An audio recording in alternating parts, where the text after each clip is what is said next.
Lucum.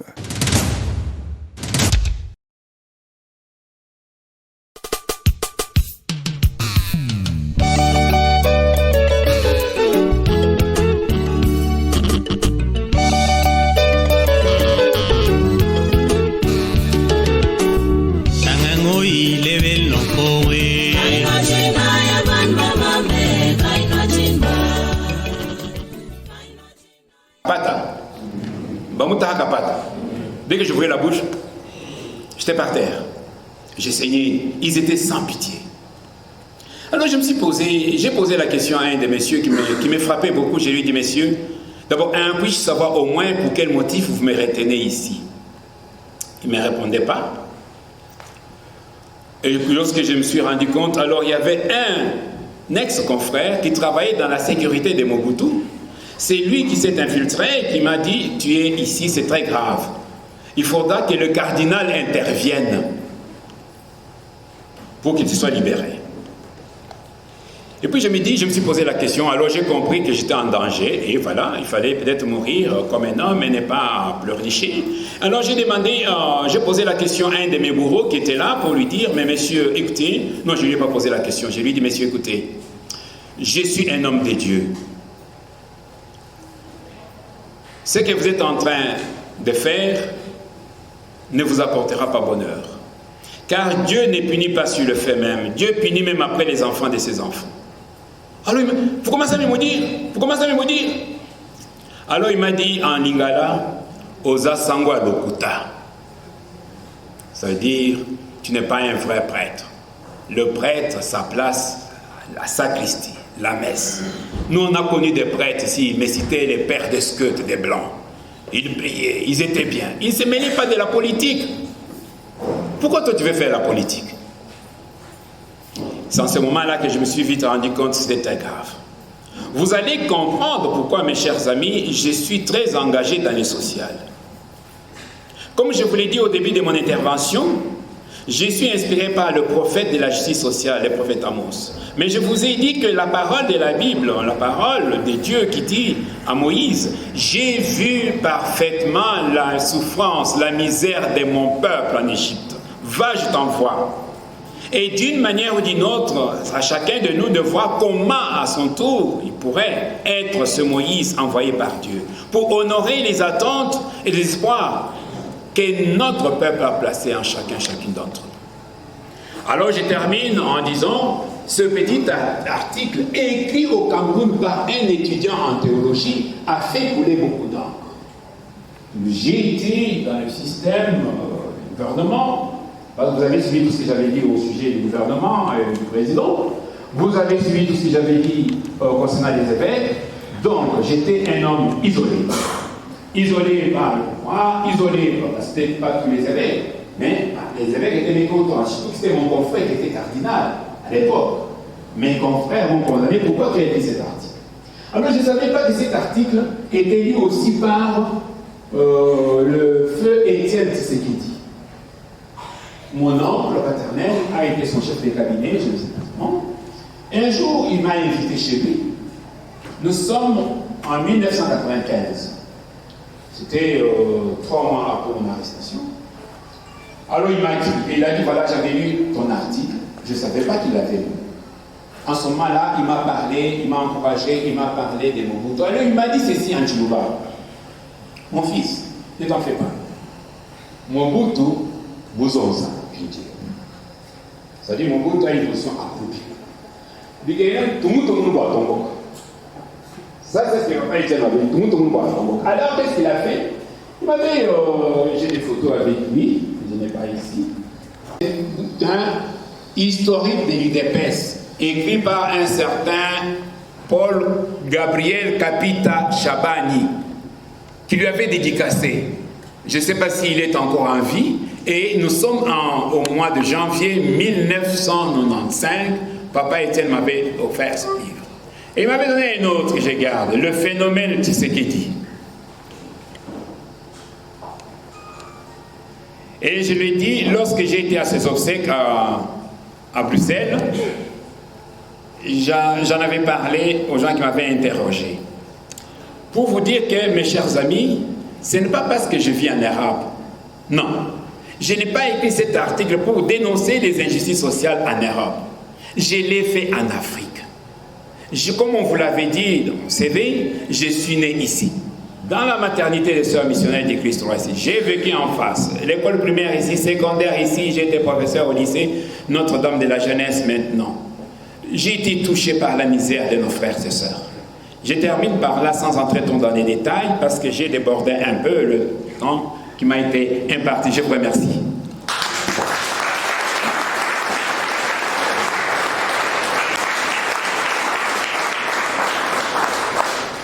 Merci mon père pour votre brillant exposé.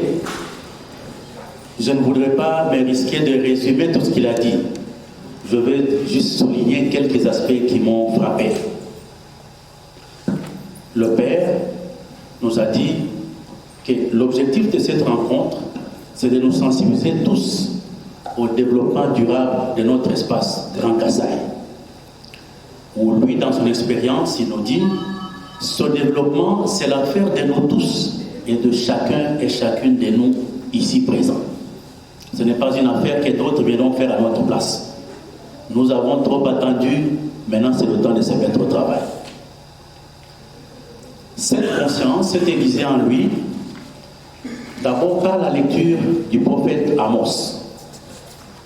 Le prophète Amos parle de la justice sociale. Il dénonce ce qui ne va pas bien dans la société et en même temps il met en garde pour voir s'il y a lieu de sauver ceux qui peuvent l'être encore.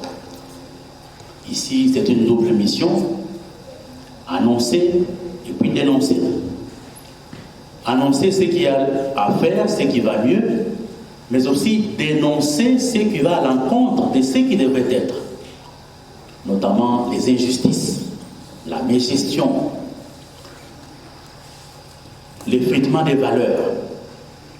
Et pour cela, le Père nous a dit que chaque chrétienne devrait se laisser interpeller par la situation sociale de son environnement et ensuite s'engager pour transformer cette situation, de sorte que les conditions sociales de nos semblables deviennent améliorées.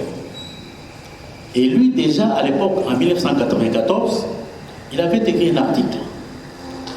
Cet article mettait au fait en pratique cette dynamique du prophète Amos, couplé de Moïse, qui lui a vu la misère de son peuple et il était prêt à y répondre. Ça lui a valu ce que ça lui avait valu au niveau du gouvernement zaïrois de l'époque, mais il ne s'est pas découragé. La justice sociale en lui a été ravivée grâce à cette épreuve, pendant laquelle il a risqué même de mourir. Il nous a donc dépeint 3 lieux. Le premier lieu, c'est la politique, comme lieu d'origine de ce qu'il a appelé le mal zaïrois. Beaucoup d'autres l'ont appelé à l'époque. Ici, donc, il s'agit du régime caractérisé par la corruption généralisée, dans tous les domaines, y compris le domaine religieux, même à travers beaucoup d'églises de réveil. On se demande si on réveille les personnes ou on les endort davantage. Les conditions sociales n'étaient pas désastreuses seulement au niveau des politiques et le reste de la population, mais aussi même au sein des églises. Les conditions de vie même parmi les prêtres, les évêques et tout cela, en tout cas, ça laissait à désirer. Beaucoup d'écarts entre ceux-là qui sont chargés d'annoncer la justice sociale et ceux à qui ils l'annoncent. Et pour cela, donc, le Père nous a fait comprendre que refuser de coopérer avec Dieu, voilà l'un des points de départ de cette mauvaise situation que nous traversons dans notre pays. À l'époque de Mobutu, et je pense aujourd'hui aussi. Parce qu'on ne s'engage pas assez. Nous avons peur. On ne voudrait pas dire la vérité. Et d'ailleurs, beaucoup de ceux qui disent la vérité, on leur dit souvent, c'est pas toi qui vas changer ce pays. Et beaucoup sont convaincus que c'est pas eux qui changeront ce pays, et donc la situation s'enlise. Le Père nous a rappelé aussi quelques éléments dont nous devons nous débarrasser pour aider notre pays à évoluer sur une bonne voie. Pas seulement à l'époque, mais déjà maintenant aussi. La mauvaise gestion, la corruption l'insalubrité, ces phénomènes ne permettront pas à notre pays de décoller, y compris la région où nous habitons. Il faut que nous puissions nous en défaire, il faut que nous puissions nous engager sur de nouvelles bases en vue d'un nouvel espace Kasaï, où les Kasaïens apprendront à vivre chez eux, parce qu'il y aura le minimum pour être heureux et content. Nous ne serons plus la risée des voisins qui sont mécontents de voir nos frères nombreux au-dessus des locomotives ou conduisant des motocyclettes à Kinshasa. Et pour résorber dans cette situation de façon définitive, nous avons besoin de travailler dans le cadre de la justice sociale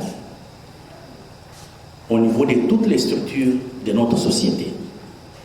Parce que, disait-il à titre d'exemple, les ouvriers apostoliques, par exemple, devraient donner un témoignage de vie qui réponde à la volonté de Dieu.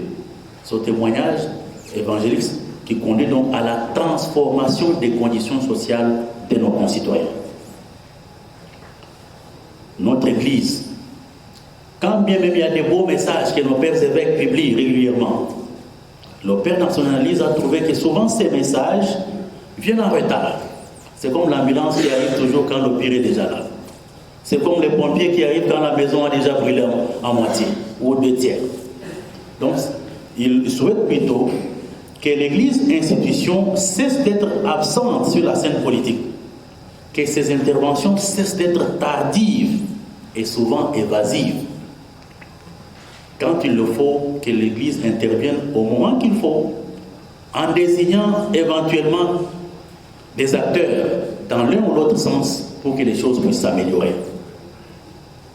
Et le chrétien en général, comme vous et moi, doit partager la colère de Dieu, non pas en allant casser ce qu'il y a autour de nous. Déjà, on n'a pas beaucoup dans le domaine de l'environnement ici chez nous, ou bien dans le domaine des infrastructures, on n'a pas grand-chose.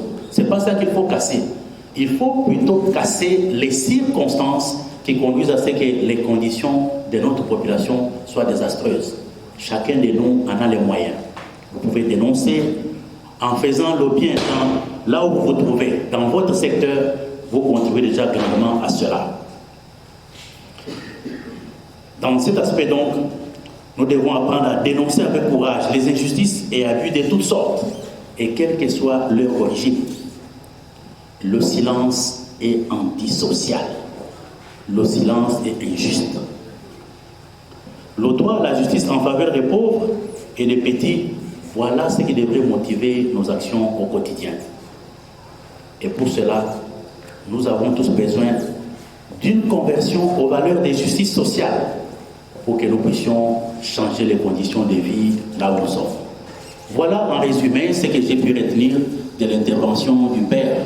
Et vous avez pu vous aussi noter ce qui vous a intéressé.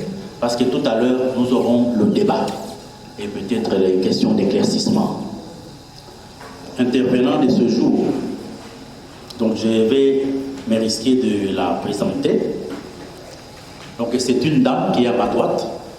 J'ai dit en blaguant au début que nous n'avons pas souvent des femmes qui font des conférences ici chez nous. Donc nous sommes honorés par sa présence parce qu'elle nous montre que cette dynamique de la parité est d'application au cours de ces festivités. Celle qui est donc à ma droite s'appelle Priscille Ngoyi Kabedi. Donc vous entendez que tous ces noms sont d'ici. Ce ne sont pas des personnes qui viennent du ciel. Elle est licenciée en droit privé et judiciaire et avocate de profession. Elle vit à Kinshasa. Elle est activiste des droits de la femme et de l'enfant. En jargon ecclésiastique, on l'aurait qualifiée de féministe, mais je ne pense pas qu'elle est vraiment cela. Elle est coordonnatrice de l'association Femmes et Action, AFA en sigle. En lisant le mot AFA, j'ai tiqué parce que nous abrégeons notre province, c'est ici en Afrique australe, nous abrégeons AFA. Donc votre association porte la même abréviation avec la nôtre, AFA. Et là pour mission, donc cette association, la protection et le développement de la femme et de l'enfant, mais aussi des hommes. Parce que là où il y a les femmes, il y a aussi les hommes. Là où il y a un homme fort, il y a une femme forte derrière. Et si c'est la femme forte qui est devant, un homme fort est derrière. Donc, elle est conférencière et experte en genre et lutte contre les violences. Je présume ici sont souvent des violences faites à la femme par l'homme. Mais souvent, j'ai l'impression que les femmes font plus de violences à d'autres femmes que nous n'en fassions, nous les hommes. Bon, ça c'est mon opinion. Elle va nous le démontrer dans son intervention. De quoi s'agit-il? Parce qu'elle va nous livrer sa vision du développement pour notre espace Kasaï.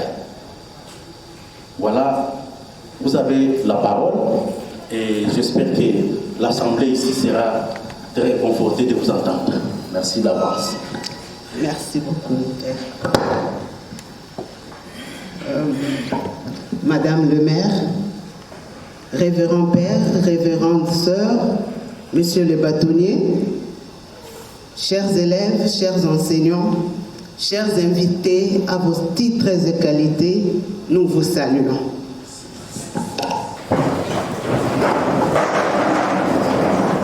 Nous n'avons pas pris la pause, mais un médecin a dit qu'on ne peut pas se mettre pendant 45 minutes. Est-ce qu'on peut faire ça? Ok, merci. Maintenant, nous allons applaudir pour Père Félicien. J'ai personnellement aimé son intervention. C'est vrai que j'ai déjà lu son article, mais là, avec les détails, en tout cas, il mérite d'être applaudi. Mais nous allons l'applaudir différemment, pas avec les tonkondolui là. On peut aller avec un doigt, 2 doigts, 3 doigts, 4 doigts, 5 doigts. Merci beaucoup au conservatoire. Avant de continuer ou de poursuivre, de m'acquitter d'un devoir. C'est celui de dire merci au Père Félicien Ilunga Sabo. Merci beaucoup mon Père. Merci pour la confiance. Merci de m'avoir associé dans ces assises. Il m'a été demandé de parler du développement, je prends le développement de Mweneditu, notre affaire à nous tous. Et nous allons entrer un peu dans l'entrepreneuriat comme stratégie gagnante contre la pauvreté. Je crois que pour mieux comprendre ce que nous allons faire, nous pouvons aller par des brèves définitions. C'est quoi le développement? Le grand Robert définit le développement comme le fait de grandir, de croître, de se développer, de prendre de l'importance et de l'expansion. Prendre de l'expansion, c'est croître aussi. Et si on parle de croître, je crois qu'aucun parent ne peut accepter d'avoir un enfant qui ne grandit pas. Tous, nous voulons voir nos enfants grandir. De la même manière, aujourd'hui, je nous demande déjà de nous comporter en parents de Mweneditu pour voir ce dernier grandir. Le même Robert parle de l'entrepreneuriat comme l'action d'entreprendre, de mener à bien un projet. Donc, c'est entreprendre, c'est créer une activité économique, entre parenthèses, pour atteindre un objectif, afin de répondre à un besoin. On va y revenir. La stratégie n'est rien d'autre qu'un plan d'action coordonné. La pauvreté, c'est l'état d'une personne qui manque de moyens matériels, qui manque d'argent et il y a insuffisance des ressources et insuffisance morale. Chiola. Partant de tout ça, j'aimerais préciser une chose. On vous a dit que je venais de Kinshasa. C'est pour moi la première fois d'être à Mweneditu. Mais j'ai un rattachement fort avec cette ville, puisque c'est la ville de ma mère. Tout tout ce que ma mère m'a raconté de Mweneditu, c'est le contraste de ce que je vois ou de ce que j'ai vu depuis que je suis arrivée. Du coup, ça m'a encore révoltée. Déjà, j'ai été révoltée contre tous les Kasaïens. Vous comprendrez pourquoi au fur et à mesure. Mais là, je suis davantage révoltée. Et ce révolte-là me pousse à poser quelques objectifs à atteindre. Parce que Mweneditu était grand et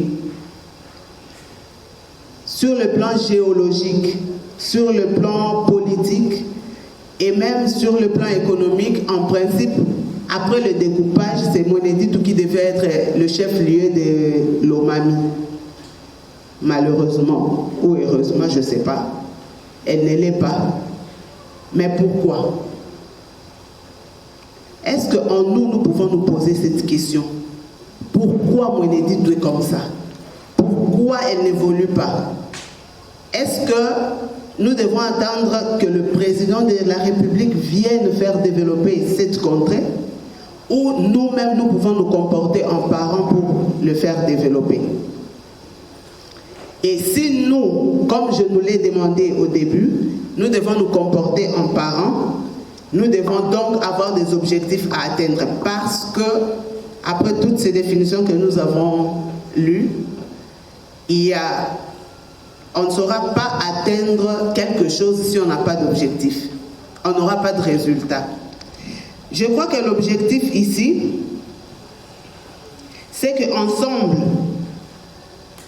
nous puissions nous tenir main dans la main pour développer Mweneditu. Développer Mweneditu n'est pas quelque chose qui tombe comme ça du hasard, c'est pas un fruit du hasard, c'est une recommandation et un commandement divin. Le Seigneur nous a dit: allez multiplier, remplissez la terre, assujettissez-la. Donc, c'est aussi une inaction. Donc ici, si nous ne faisons pas développer notre cité, c'est-à-dire, et ceux qui ont posé des actions, mais qui n'ont pas contribué au développement de Mweneditu, et ceux qui sont restés passifs, tous, nous allons répondre. Nous allons répondre devant le Seigneur en ce jour-là, mais nous allons répondre aussi aux générations futures. Qu'est-ce que nous leur avons légué? Notre hymne national nous dit, nous allons léguer. Qu'est-ce que nous allons léguer si nous ne faisons rien? Alors, dans ces objectifs, je crois que, premièrement, nous devons nous créer une élite.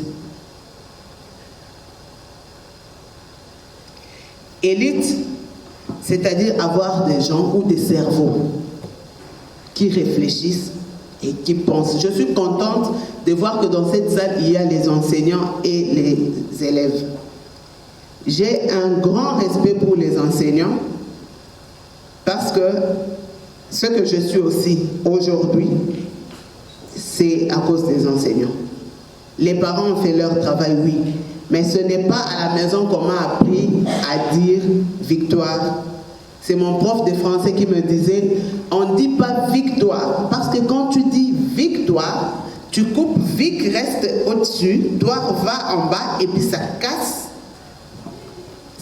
tout. Il faut dire victoire.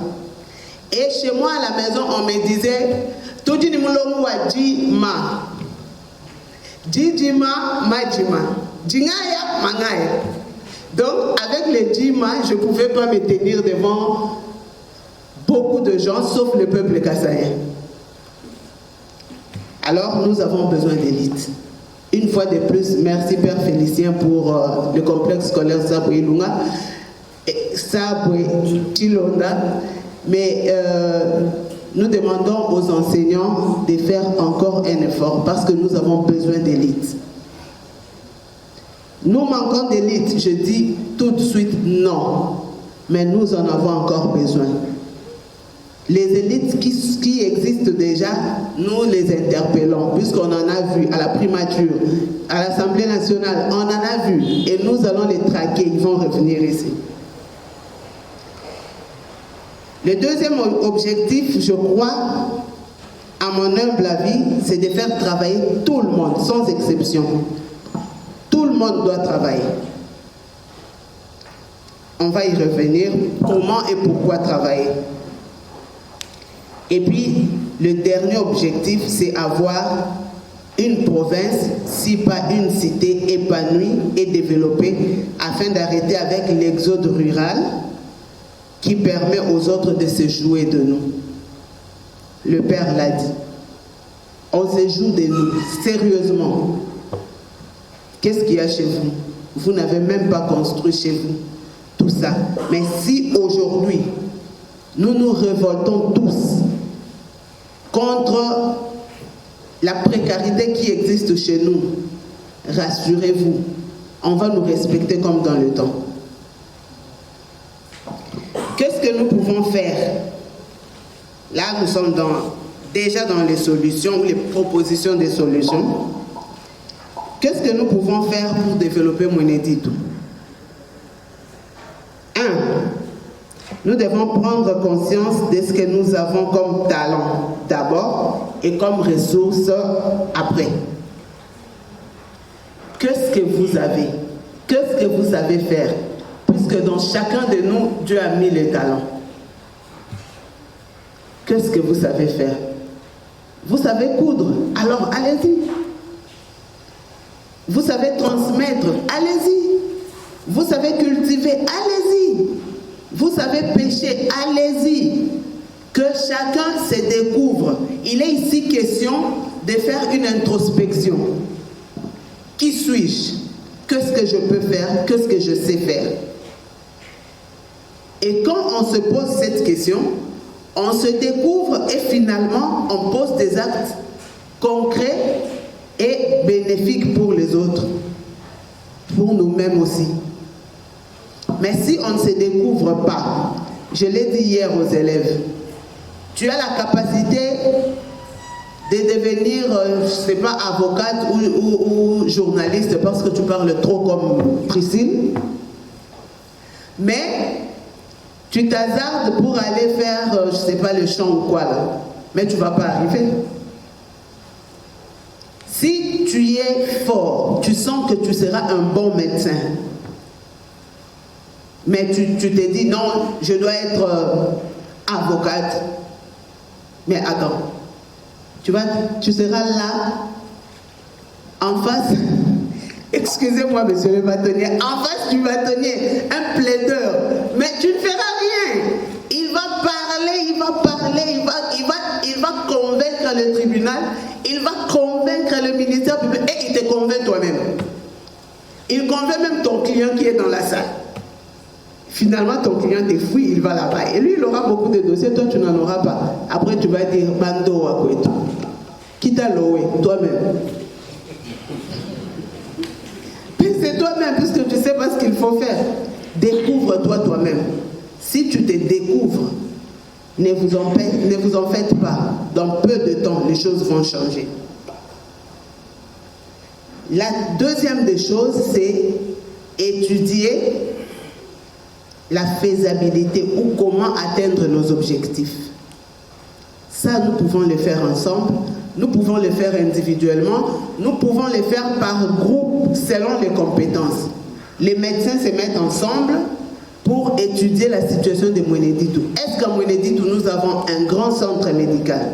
Est-ce que nous avons un hôpital qui peut répondre à nos besoins? Ou à tout moment, nous devons transférer les malades à Bujimaï, à Kinshasa, à Lubumbashi? Et s'il n'y a pas un grand centre, en tant que médecin, qu'est-ce que nous pouvons faire? Je sais que là, moi j'aime bien l'appeler, comme nous le disons à Kinshasa, le tibia. Le cerveau là, nous l'appelons le tibia. Vous savez pourquoi? Parce que le tibia est l'os le plus fort du corps. Alors, les intelligences, nous les appelons les tibias. Si vous vous mettez ensemble, médecins, les journalistes se mettent ensemble. Qu'est-ce qu'il faut faire pour vendre notre cité, notre ville? Ils vont trouver des stratégies. Les juristes se mettent ensemble. Qu'est-ce que nous pouvons faire pour valoriser notre contrée, pour faire comprendre le droit dans notre contrée? Et on se met ensemble comme ça, on essaye de réfléchir. Du coup, je dirais, s'il y avait du temps, on pouvait le faire aujourd'hui. On se met par compétence, on essaie un peu de ressortir quelques recommandations qui vont nous servir de moteur ou de ligne de conduite. La troisième des choses, c'est sensibiliser tout le monde au développement de chez nous par la création des infrastructures, entre parenthèses, routes, écoles. Tenez plutôt compte de ce qui sort du contenu. La quatrième chose, c'est la sensibilisation sur le genre. Ça ne pouvait pas manquer. Hein? La sensibilisation sur le genre, l'autonomisation de la femme, le leadership féminin. Pourquoi? Parce que les statistiques nous démontrent que 52% de la population congolaise est constituée de femmes. Alors, moi, je me pose toujours une question.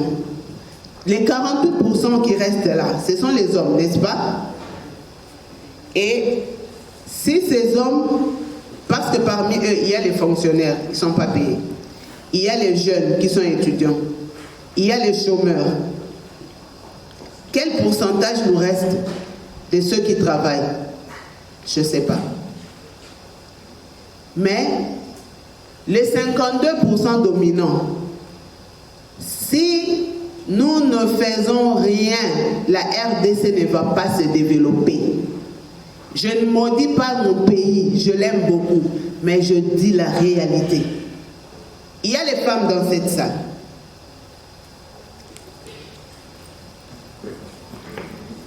Vous savez, aujourd'hui là, c'est notre responsabilité. Les hommes et les femmes, nous devons travailler ensemble pour faire développer cette cité. Si vous dites, comme il y a une petite fille qui disait là, son père lui dit, toi tu n'étudies pas, tu échoues toujours en classe. Mais tu ne vois pas, ton ami Rigen là, fait beaucoup de points, il est toujours premier de la classe. Il deviendra une grande personnalité. Et toi, qu'est-ce que tu deviendras? Elle regarde son père tout bonnement et dit, sa femme. Si nous restons là, à ce stade-là, d'être la femme de celui qui réfléchit, le pays ne va pas se développer. Le père l'a dit, derrière un homme fort, il y a une femme forte. Les femmes, nous devons nous lever. Nous devons nous lever. Ne disons pas que les femmes, la place de la femme, c'est à la cuisine. Bon, les hommes mangent au salon. La femme est dans la cuisine en train de manger. Ne vous en faites pas. Même dans les temps, nos grands-mères nourrissaient la famille. Elles avaient leur grenier, elles mettaient toujours les histoires. Elles avaient les champs. Elles faisaient ce qu'il fallait faire pour nourrir la maison. Elles contribuaient. Et nous devons contribuer. Chers hommes, les femmes ne viennent pas vous ravir votre place de chef. Vous êtes le chef des familles. Vous demeurez chef. Nous venons juste vous demander de nous accompagner à exploiter nos talents. Parce qu'il y a les hommes qui disent, nous ne pouvons pas féticher. Vous exagérez, on passe par là, genre, on passe par là, femme. Nous devons travailler ensemble pour le développement de ce pays. Le cinquième point, ou la cinquième stratégie, c'est la création des microfinances interprovinciales. Nous pouvons le faire. Moi, je crois que nous pouvons le faire et ça va marcher. Si chacun de nous donnait $1 tel que nous sommes ici, les économistes nous diront plus. Si chacun de nous donnait $1 par mois et que ces $1 sont bien gérés, On prend, c'est $1. Après un temps, on remet à telle personne parce qu'elle est compétente pour faire le commerce. On lui dit, maman ou papa, quand elle présente son projet, je peux vendre les pains, je peux vendre ceci. On lui donne l'argent. Il prend cet argent, il fructifie. Mais à chaque pourcent, à chaque vente, elle doit rétrocéder 10 ou 15% de son bénéfice à la caisse. Nous aurons de l'argent pour faire fonctionner Monedito. Et ces microfinances deviendront finalement des banques. Vous savez, j'ai toujours honte de voir que toutes les banques au Congo appartiennent aux étrangers. Sauf la nôtre. Elle appartient au Congo. Ok, sauf chez les prêtres. Mais c'est quand même la honte. C'est comme un point sur un papier blanc. C'est vraiment comme un point noir sur un papier blanc. Le reste, il y a tout le monde ici, avec des banques, avec des supermarchés, avec des je ne sais quoi. Mais quand on regarde tout ça, il n'y a pas de Congolais. Pourquoi? Les Congolais sont là en train de se plaindre.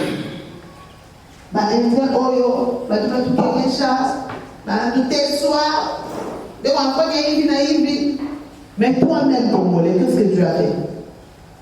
Parce que quand cet Indien vient ici, il n'a même pas le certificat d'école primaire. Toi, tu es licencié, tu le vois, tu l'appelles déjà patron.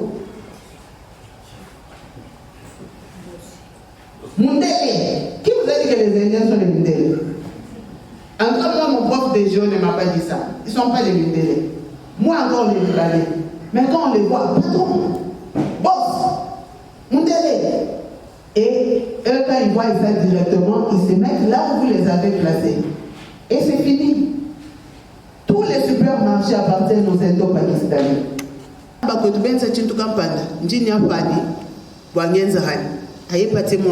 Ça va évoluer. La 6e stratégie, c'est comment évacuer nos produits afin d'avoir l'argent en circulation. Si nous travaillons ici, nous pouvons vendre. Mais qu'est-ce que nous pouvons vendre? Tout. On peut vendre tout. Mobutu disait, même les hommes, chaque homme a un prix. Mobutu le disait. Donc nous pouvons tout vendre. L'intelligence là se vend. Les compétences se vendent. Est-ce qu'on peut exploiter, cultiver les palmiers? Vous savez que le palmier est un arbre très, très, très riche parce qu'il nous donne tout. Pour vendre, nous devons travailler.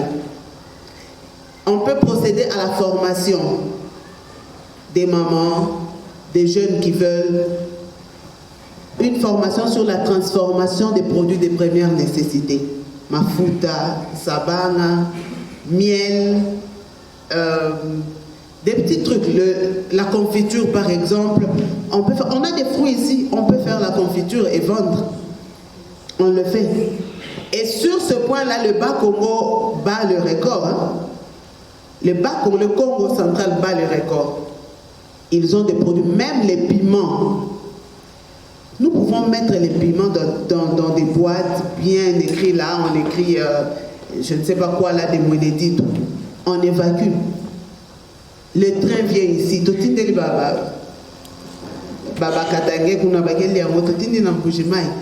Quand ça arrive à Kinshasa, ne vous en faites pas, je serai le point focal. Et je vais faire les moutoyi pour vendre ça. Tout le monde viendra goûter. Je vous avais dit non, moi je parle. Donc parmi mes talents là, il y a Koloba. Donc on peut faire ça. On réfléchit un peu. Dans le temps, nos mamans faisaient les nappes. Piquer 3, sauter 2, le point de côté, le point de surfilage, le point... On faisait ce truc-là, mais aujourd'hui, on n'en voit plus. Mais parmi nous ici, il y a des mamans qui savent le faire. Pourquoi vous ne le faites pas? Même la Bible dit, tu courais bien, qui t'a arrêté? On peut le faire. Donc nous avons beaucoup de choses que nous pouvons vendre. Aujourd'hui, tout le monde veut recourir aux produits, comment dire, naturels. Parce qu'on s'est rendu compte que les médicaments à base de produits chimiques ont toujours des effets secondaires, tout et tout. Mais nous avons les feuilles, nous avons les herbes. Nous savons ce que nous pouvons faire. Est-ce que Benamanda Badjumouabewani, vous ne pouvez pas prendre les matiti là, vous faites ça sous forme de comprimés. Et vous envoyez à Kinshasa, parce qu'il y a les masses là-bas, les masses c'est l'inteta, non? Vous pouvez envoyer et vendre. Bah, c'est plus facile. C'est plus facile. Je vous ai dit qu'on peut tout vendre. Les feuilles là, c'est pas en vain que Dieu les a placées là. Nous pouvons vendre ces feuilles. Tout le monde veut aujourd'hui avoir comment on appelle ça? Le cœur de bœuf, puisque ça combat les cancers.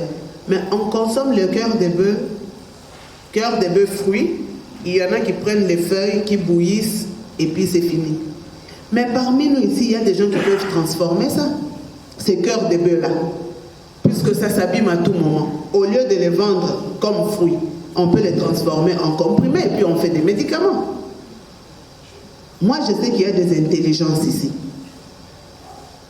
Le dernier point, avant de chuter, nous devons exploiter la terre et les eaux. On m'a dit que Balou Bababanga Amaï. C'est ce qui s'est dit à Kinshasa, c'est vrai? Bon, puisque je suis chez les Louba, vous-même dites-moi la vérité. Nous tous nous chinamaï. Bon. Il y a des rivières ici. Point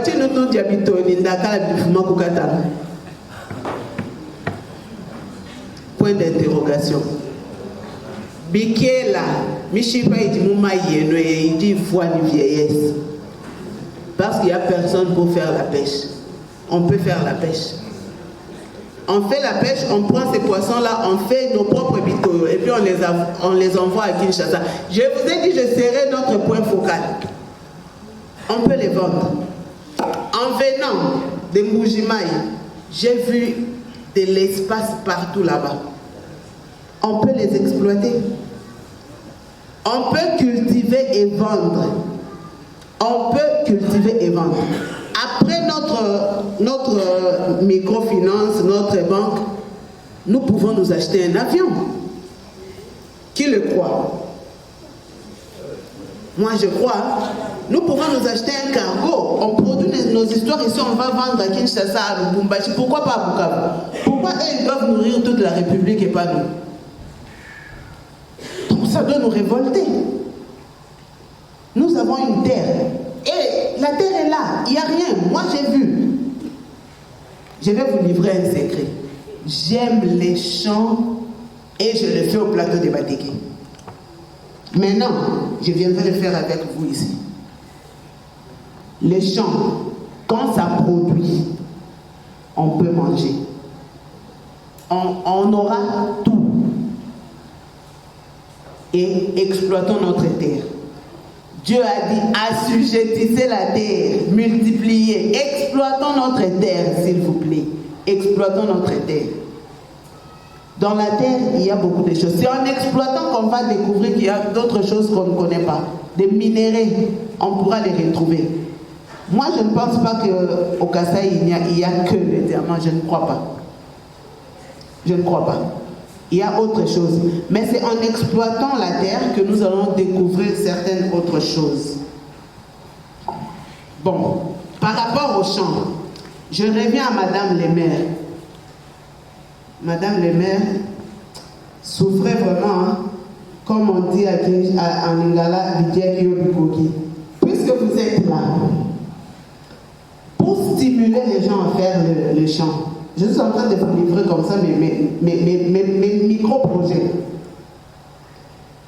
Puisqu'on dit le sol et le sous-sol appartiennent à l'État, est-ce que vous pouvez donner aux gens plutôt qui veulent faire le champ? Par exemple, on donne 10 hectares à telle personne. Mais tout est bien enregistré, l'administration est bonne, on donne 10 hectares, 10 hectares, 10 hectares.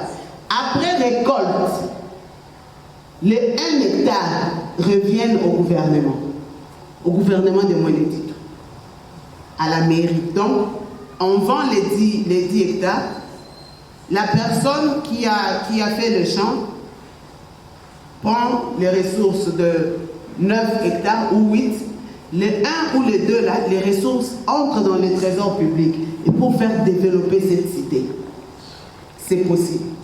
Ça va les stimuler. Parce que si on leur dit allez faire les bilangas comme ça là, il va aller, il fait juste là les matembélés puisque ça va aller pour sa maison et c'est fini. Mais s'il y a, une motivation, on va le faire. Si nous pouvons, à la fin, prendre tout ce que nous avons dit là, les couler sous forme de projets, de loi cette fois-ci, que nous pouvons déposer à l'Assemblée provinciale pour que l'État puisse nous soutenir, ça sera une bonne chose. Et on va se développer. Croyez-moi, avec ça, je ne détiens pas le monopole des stratégies ou de l'intelligence, mais avec ce que j'ai donné et ce que les autres viendront en rajouter, si nous les pratiquons, le Seigneur dit, ne vous arrêtez pas à écouter, mettez en pratique. Si nous pratiquons tout ça, demain, tout le monde aura peur de Mweneditu. Tout le monde, je le dis. Les Nandés font les bilangas chez eux là-bas. Ils vendent. Présentement, ils commencent même à collaborer. Ils vendent directement. Ils ont les bateaux, ils vont directement en Asie, tout ça, en Europe. Ils achètent des histoires, ils ramènent et puis ils vendent les haricots là-bas. Et ils se développent. Il y a la guerre là-bas, mais si vous arrivez là-bas, on vous dit qu'il y a la guerre ici, vous n'allez pas croire. Les immeubles croissent comme les champignons. Pourquoi? Parce qu'ils ont cette volonté-là. Et ils se tiennent la main dans la main.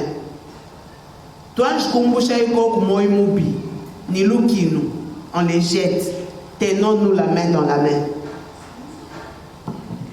Avant de chuter, j'aimerais partager avec vous 2 principes qui me conduisent. Le premier principe, c'est le principe de l'oiseau. L'oiseau a besoin de ses 2 ailes pour voler. Les 2 ailes là pour moi représentent l'homme et la femme. Donc ensemble, le corps de l'oiseau c'est Mweneditu. L'aile droite c'est l'homme, l'aile gauche c'est la femme. Si nous nous tenons main dans la main, nous allons voler et nous allons partir. Le deuxième principe, c'est le principe de l'araignée. Ne soyons pas comme les crabes, les nkala. Quand tu mets les nkala dans un seau, un veut monter, quand il monte, les autres les tirent vers le bas. Ils rentrent. Ne soyons pas comme les nkala. Soyons comme les araignées. Parce que l'araignée, quand elle tend sa main comme ça, l'autre tient, et puis finalement, ils font leur toile. La toile, là, quand vous la regardez, n'est-ce pas qu'elle est jolie? Nous la refusons seulement parce qu'on s'est dit qu'elle était celle dans Ndabou. Mais, dans le monde de l'art, c'est beau, la manière dont les araignées construisent leur toile. Alors, si nous nous tenons main dans la main, comme les araignées, Mweneditu va se développer, j'ai dit.